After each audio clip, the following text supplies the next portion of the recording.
નમસ્તે વિદ્યાર્થી મિત્રો, એક્સિલન્ટ એજ્યુકેશન ચેનલ પર આપનું સ્વાગત છે. આજે આપણે અભ્યાસ કરીશું દ્વિતીય સત્રાંત પરીક્ષા 2024નું પેપર સોલ્યુશન, ધોરણ 7, વિષય વિજ્ઞાન.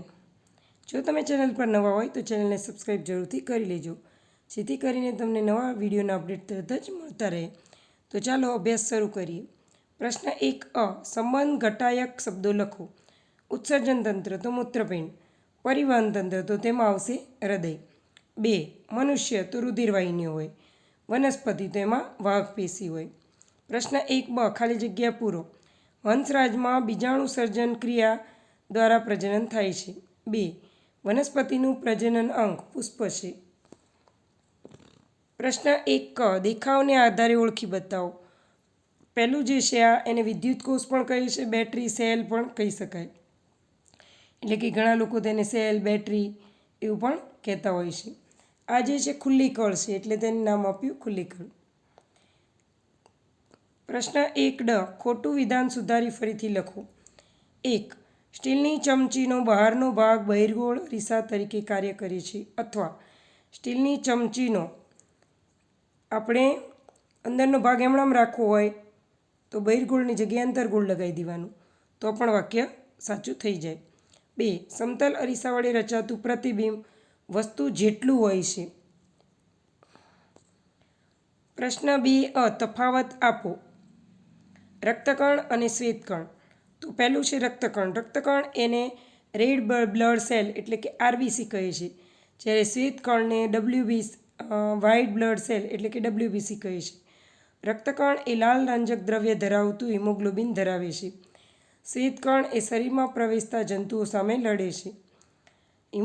રક્તકણ એ હિમોગ્લોબિન ઓક્સિજન સાથે જોડાય છે અને શરીરના બધા ભાગો સુધી રક્તકણનું વહન કરે છે. શ્વેતકણ એ બીમારી સામે લડવાનું કાર્ય કરે છે. તેના પછી છે બીજો તફાવત, અંતર્ગોળ લેન્સ અને બહિર્ગોળ લેન્સ. તો 1 અંતર્ગોળ લેન્સ, જે લેન્સમાં કિનારી કરતાં વચ્ચેનો ભાગ પાતળો હોય અથવા તો અંદર તરફ ઉપસેલો હોય તેને અંતર્ગોળ લેન્સ કહે છે. અંતર્ગોળ લેન્સનું પ્રતિબિંબ હંમેશા આભાસી, ચત્તુ અને નાનું જોવા મળે છે. અંતર્ગોળ લેન્સનો ઉપયોગ કોન્ટેક્ટ લેન્સમાં બનાવવા વપરાય છે. સામે જોઈશું બહિર્ગોળ લેન્સ. તો જે લેન્સની કિનારીના ભાગ કરતાં વચ્ચેના ભાગમાં જાડો જણાય, એટલે કે વચ્ચેથી તે જાડો હોય અથવા બહાર તરફ ઉપસેલો હોય તો તેને બહિર્ગોળ લેન્સ કહે છે. બહિર્ગોળ લેન્સનું પ્રતિબિંબ વાસ્તવિક અને ઉલટું જોવા મળે છે. બહિર્ગોળ લેન્સનો ઉપયોગ ટેલિસ્કોપ બનાવટમાં થાય છે. તેના પછી પ્રશ્ન 2 યોગ્ય જોડી ગોઠવો. 1 વિદ્યુત સગડી. તો તેમાં આવશે વિદ્યુત પ્રવાહની ઉષ્મીય અસર, એટલે વિદ્યુત પ્રવાહ ઉત્પન્ન થાય છે અને પછી સગડી ગરમ થાય છે. બીજું ઇલેક્ટ્રિક ક્રેન. તો એમાં આવશે સી વિદ્યુત પ્રવાહની ચુંબકીય અસર. પ્રશ્ન 3 માંગ્યા મુજબ લખો. 1 લિંગીય પ્રજનન અને અલિંગી પ્રજનનમાં વર્ગીકૃત કરો. તો 1 એ આ પ્રકારના પ્રજનનમાં બીજ વિના નવો છોડ ઉત્પન્ન થાય છે, તો અલિંગી પ્રજનન. બી ગુલાબમાં આ પ્રકારનું પ્રજનન થાય છે, તો લિંગી પ્રજનન. 3 પાનકુટીમાં આ પ્રકારનું પ્રજનન થાય છે, તો અલિંગી પ્રજનન. 2 અંતર્ગોળ લેન્સ અને બહિર્ગોળ લેન્સમાં વર્ગીકૃત કરો. એ આ ગોલીય અરીસાની અંદરની સપાટી પરાવર્તક હોય છે, અંતર્ગોળ અરીસો. બી આ ગોલીય અરીસાની બહારની સપાટી પરાવર્તક હોય છે, બહિર્ગોળ અરીસો. સી આ પ્રકારનો અરીસો વાહનોના સાઇડ વ્યૂ મિરરમાં વપરાય છે, તો બહિર્ગોળ અરીસો. પ્રશ્ન 4 ખરા છે કે ખોટા જણાવો. 1 અંતર માપવા માટે સ્પીડોમીટર નામનું સાધન વપરાય છે, ખોટું. અંતર માપવા ઓડોમીટર અને સ્પીડ માપવા એટલે કે ઝડપ માપવા સ્પીડોમીટર. 2 વાહનોની ઝડપ સામાન્ય રીતે મીટર પ્રતિ સેકન્ડમાં માપવામાં આવે છે, તો સાચું. કિલોમીટર પ્રતિ કલાક અથવા મીટર પ્રતિ સેકન્ડમાં માપવામાં આવે છે. પ્રશ્ન 4 એક વાક્ય કે શબ્દમાં જવાબ આપો. 1 દૂષિત પાણીનો કોઈ એક સ્ત્રોત. તો કારખાના, નદી નાળામાંથી વહેતું ગંદુ પાણી. 2 તમારા ઘરમાં વપરાતા પાણીને શુદ્ધ કરવા માટે પદાર્થ કે રસાયણ કયું વાપરશો? તો ફટકડી અથવા ક્લોરીનની ટીકડી નાખીશું. પ્રશ્ન 4 ક. માંગ્યા મુજબ ટૂંકમાં જવાબ આપો. 1. દૂષિત પાણીથી થતા ચેપી રોગો અટકાવવા શું કરશો? તો પાણી ઉકાળીને પીશું, પાણી ઢાંકીને રાખીશું અને ખુલ્લું પાણી પીશું નહીં. દરરોજ માટલા જે છે વિસળીશું, જેથી કરીને તેમાં મચ્છરનો ઉપદ્રવ પણ થાય નહીં. 2.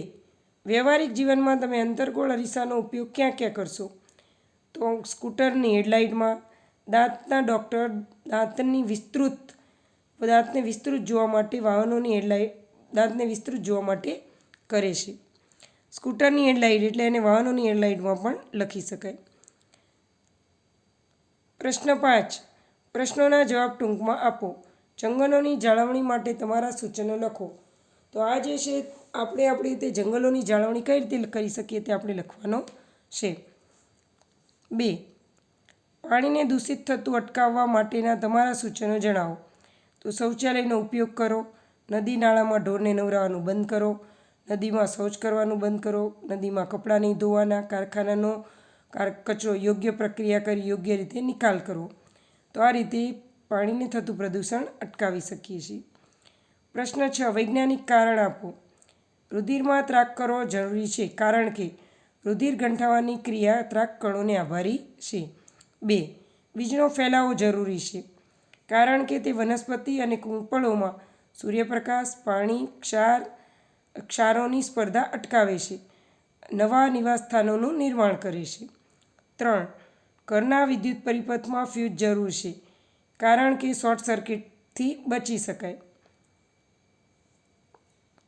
અને વાહનો અને ઘરના જે સાધનો છે એમાં પણ આઈસી ઉડી ન જાય. 4. બિલોરી કાચમાં બહિર્ગોળ લેન્સનો ઉપયોગ થાય છે કારણ કે તે વસ્તુને મોટી અને નજીક જોવા માટે વપરાય છે.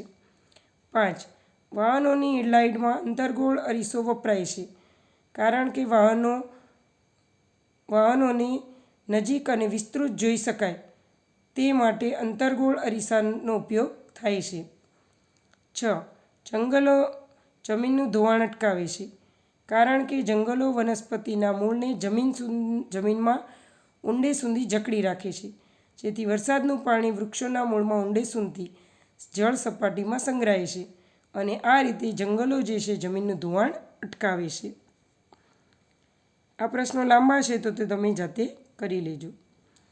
પ્રશ્ન 8. દાખલા ગણો. 1.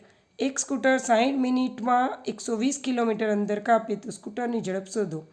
તો ઝડપનું સૂત્ર છે અંતર ભાગ્યા સમય, એટલે 120 કિલોમીટર ભાગ્યા 60 મિનિટ. હવે 60 મિનિટ એટલે 1 કલાક, એટલે જવાબ આવશે 120 કિલોમીટર પ્રતિ કલાક. 2. સાદું લોલક 20 દોલનો પૂરા કરવા માટે 40 સેકન્ડનો સમય લે તો લોલકનો આવર્તકાળ કેટલો?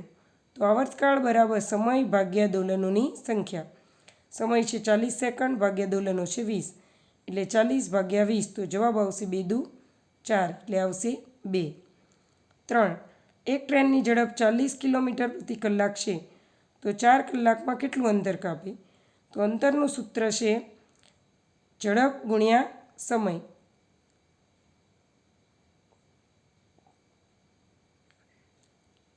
બરાબર 40 ગુણ્યા 4 બરાબર 160 કિલોમીટર.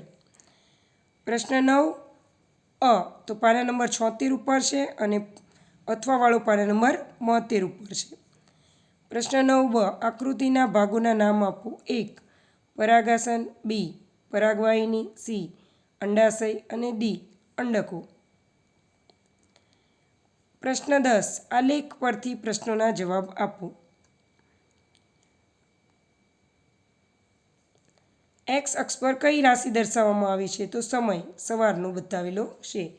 વાય અક્ષ પર કઈ રાશિ દર્શાવેલી છે? તો બસ વડે કાપેલું અંતર. 3.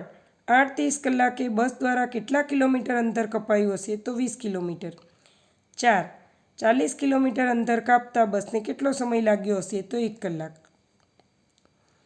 પ્રશ્ન 11. હોકાયંત્રની સોય પર વિદ્યુત પ્રવાહની અસર દર્શાવતો પ્રયોગ આકૃતિસહ વર્ણવો. તો અહીંયા જે છે એ અહીંયા આકૃતિ મેં દોરેલી છે.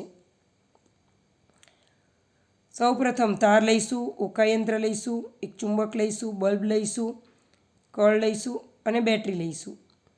હવે શું કરીશું તો વાયર જે છે વાયરનો એક છેડો બલ્બ સાથે અને બીજો છેડો ઓકાયંત્ર સાથે જોડીશું. ઓકાયંત્રના બીજી બાજુ એક દિવાસળીની બાકસ લઈશું, એમાં ઓકાયંત્રને મૂકશું અને બાકસની ઉપર આવી રીતે તાર લપેટશું. પછી તારનો બીજો છેડો જે છે બેટરીના ઋણ ધ્રુવ સાથે અને બેટરી સાથેથી બીજો છેડો જે છે કળ સાથે, કળનો એક છેડો પાછો બલ્બ સાથે. હવે પ્રયોગ કરીશું તો જો કળ ખુલ્લી હશે અને ચુંબકને ઓકાયંત્રની નજીક લાવવામાં આવશે તો કોણાવર્તન થતું નથી. એટલે આપણે એવું કહી શકીએ કે વિદ્યુત પ્રવાહની અસર થતી નથી.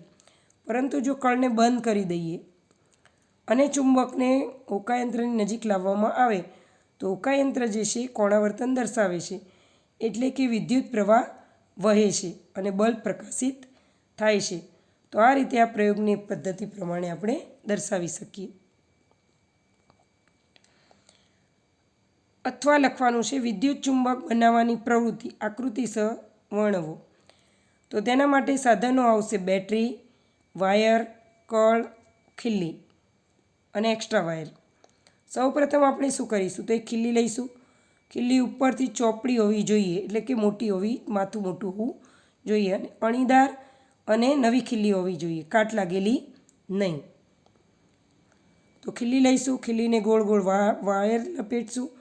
વાયરનો એક છેડો બેટરીના ધન ધ્રુવ સાથે અને ખીલ્લીનો બીજો છેડો કળ સાથે, કળની સાથે બીજો વાયર લઈ અને ઋણ ધ્રુવ સાથે જોઈન્ટ કરીશું. તો આ રીતે વિદ્યુત ચુંબક બનાવી શકાય છે.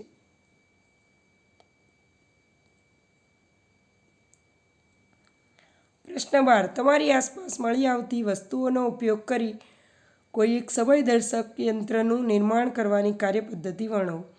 તો સમયદર્શક યંત્ર 3 પ્રકારના છે: સૂર્યઘડી, રેતઘડી અને જળઘડી.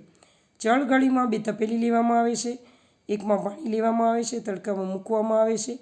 પાણી લઈએ ત્યારે પાણીની નોંધણી કરીશું અને સાંજે 4-5 કલાક પછી પાણીની નોંધણી કરીશું. તો તેના પરથી જળઘડી બનાવી શકાય છે. અહીંયા આજે આપણે બનાવીશું રેતઘડી. રેતઘડી બનાવવા માટે પહેલાં તો જોઈશે 2 બુચ, 1 સ્ટ્રો, 2 બોટલ, 1 સ્ટેન્ડ, રેતી, ગળણી અને બુચ. તો સૌપ્રથમ આપણે શું કરીશું તો સૌપ્રથમ રેતી લઈશું, રેતીને ચાળી નાખીશું. પછી રેતી જે છે એને પડી રહેવા દઈશું અને 2 બોટલ છે એમાંથી 2 બોટલની સામસામે બુચ ફિટ કરીશું. પછી 1 બોટલમાં રેતી ભરી નાખીશું અને સ્ટેન્ડ પર ફિટ કરી દઈશું આ રીતે. અને પછી એ રેતી એક બાજુ રાખી અને સ્ટેન્ડને ઉલટું કરીશું. તો આપણને જોવા મળશે કે રેતી જે છે એ ધીમે ધીમે નીચે તરફ જે બીજી બોટલ છે તે તરફ આગળ વહે છે. પછી તેનો સમય નોંધશું કે કેટલા સમયમાં ઉપરની જે બોટલ હતી, ઉપરનો ભાગ તે ખાલી થાય છે. ફરીથી ઊંધું કરી નાખશું અને ફરીથી તેનો સમય નોંધીશું. આ રીતે 2 થી 3 વાર અવલોકન કરીશું. અવલોકન કરતાં જણાય છે કે કલાકની ઘડિયાળ પણ બને, મિનિટની પણ બને અને સેકન્ડની પણ રેતઘડી બનાવી શકાય છે. તો વિદ્યાર્થી મિત્રો, અહીંયા આજનો વિડીયો પૂર્ણ થાય છે. આજનું પેપર સોલ્યુશન સંપૂર્ણ થાય છે. તમને વિડીયો પસંદ આવ્યો હોય તો લાઇક, શેર અને સબસ્ક્રાઈબ જરૂરથી કરજો અને તમારા બીજા મિત્રોને પણ શેર કરજો. Thank you.